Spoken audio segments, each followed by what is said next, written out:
Hai teman-teman semua, Assalamualaikum warahmatullahi wabarakatuh. Kenalkan, nama saya Rohimawati Nurrosidah, NIM T2019-4112. Saya berasal dari program studi pendidikan guru madrasah ibtidaiyah dari kelas D3 BGMI dari Universitas Islam Negeri Kiai Haji Ahmad Siddiq.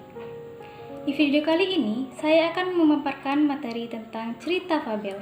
Yuk simak videonya. Si Kancil Hakim yang Cerdik.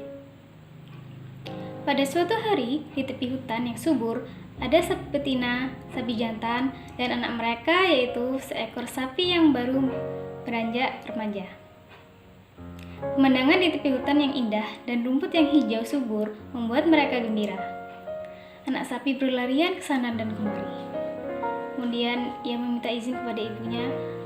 Ia ingin jalan-jalan di tepi sungai. Dan ibunya mengizinkannya asalkan tidak jauh-jauh. Sapi muda itu berjalan di tepi sungai. Ia melihat berbagai hewan kecil di sekitar sungai. Hatinya merasa senang saat melihat katak berloncatan kian kemari. Tak terasa ia sudah sangat jauh meninggalkan tempat kedua orang tuanya. Tiba-tiba ia mendengar suara merintih.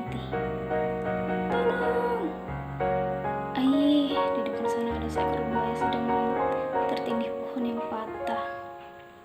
Tolong, tolong aku, rintih buaya dengan suara memelas. Kau ini kenapa, Pak Baya? Tanya si sapi sambil mendekat.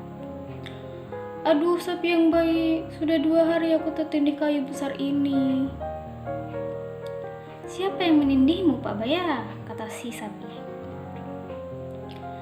Gara-gara gempa bumi 2 hari yang lalu. Sekarang tolonglah aku, sapi yang baik, ujar si buaya. Kurasa aku tak bisa menolongmu, kata sapi. Loh, kenapa? Kau pasti kuat mendorong kayu yang menindihku ini. Kuat sih kuat, kata si sapi. Kenapa? Jawab si buaya. Sapi teringat akan pesan ibunya bahwa bangsa buaya tidak bisa dipercaya. Mereka licik sekali, suka memakan daging hewan lainnya. Tidak, aku tidak akan menolongmu, kata sapi. Kalau kau tolong, jangan-jangan nanti kau yang akan memangsaku. Jangan khawatir, aku tidak akan melukaimu, kata si buaya. Tidak, aku tidak bisa mempercayaimu, kata si sapi. Oh, sapi yang baik, apakah kau tidak kasihan padaku? Sudah 2 hari aku tersiksa begini. Tak bisa makan, tak bisa minum, dada terasa sesak, kata si buaya. Tapi kau binatang yang jahat, ketok sapi. Oh, sapi yang baik, itu kan dulu. Setelah tertindih kayu begini, aku bertobat. Aku sadar bahwa aku memerlukan hewan lain. Makanya sekarang, aku tidak akan memakan hewan lain kecuali hewan itu telah mati sendiri. Aku tobat, tolonglah aku.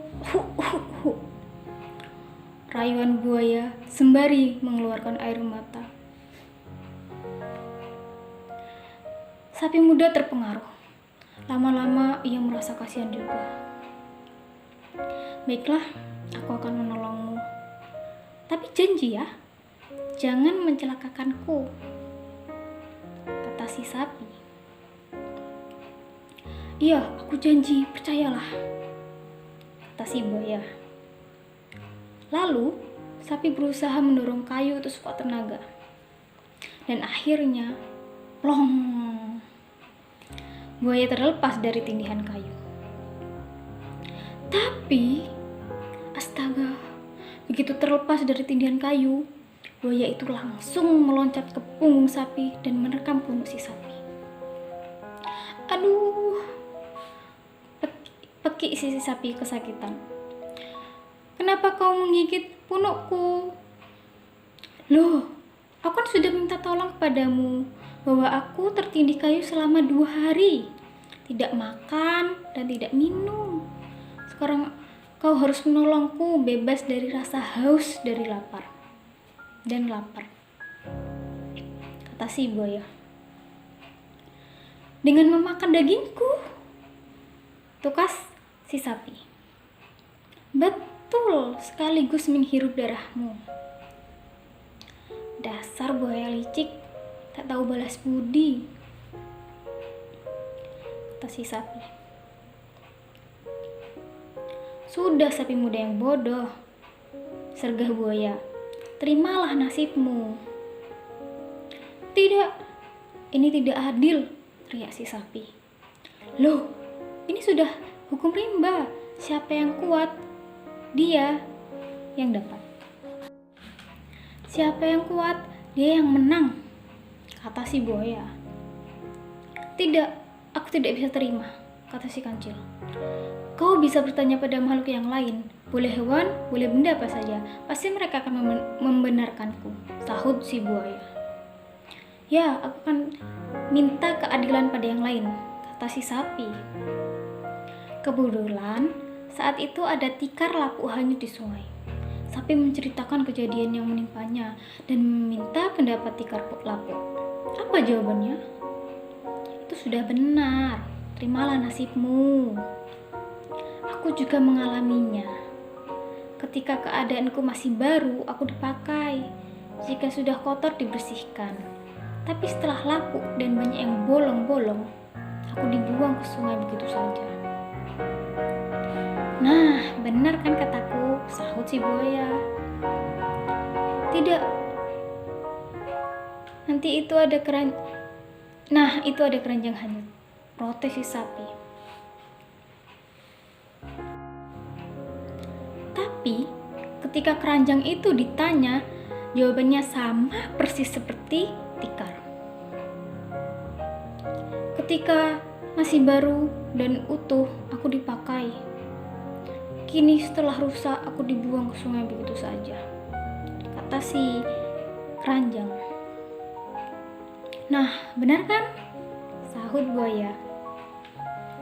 Tiba-tiba ada seekor bebek betina tua berenang. Sapi dan buaya meminta pendapat bebek. Kukira buaya benar, sebab manusia juga kejam. Ketika aku masih muda dan bisa bertelur, aku dipelihara.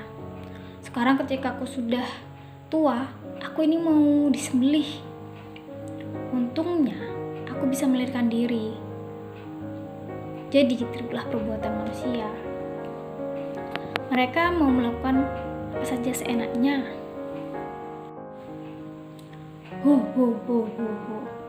Mau mengadu kemana lagi kau sapi, kata si buaya. Saat itu kebetulan si kancil lewat di depan buaya dan sapi. Kali ini buaya yang meminta pendapat kancil. Ia yakin kancil juga akan membenarkan pendiriannya.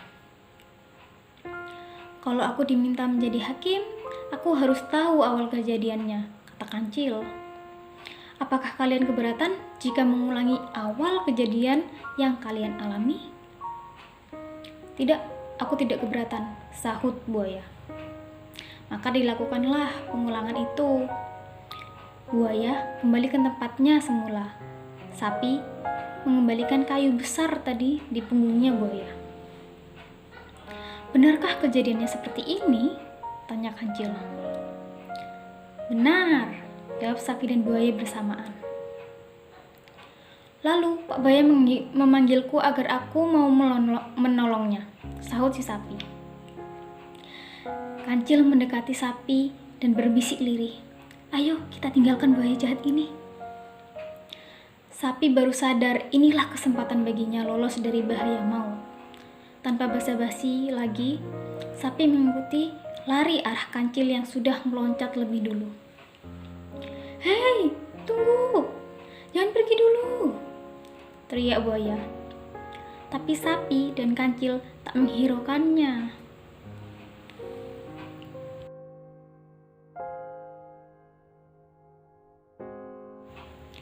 Pesan moralnya di sini adalah janganlah kalian terlalu rakus dan tidak tahu balas budi, karena akibatnya bisa kalian sendiri yang celaka. Seperti cerita pada si buaya tadi. Jangan lupa like, subscribe, dan komen ya.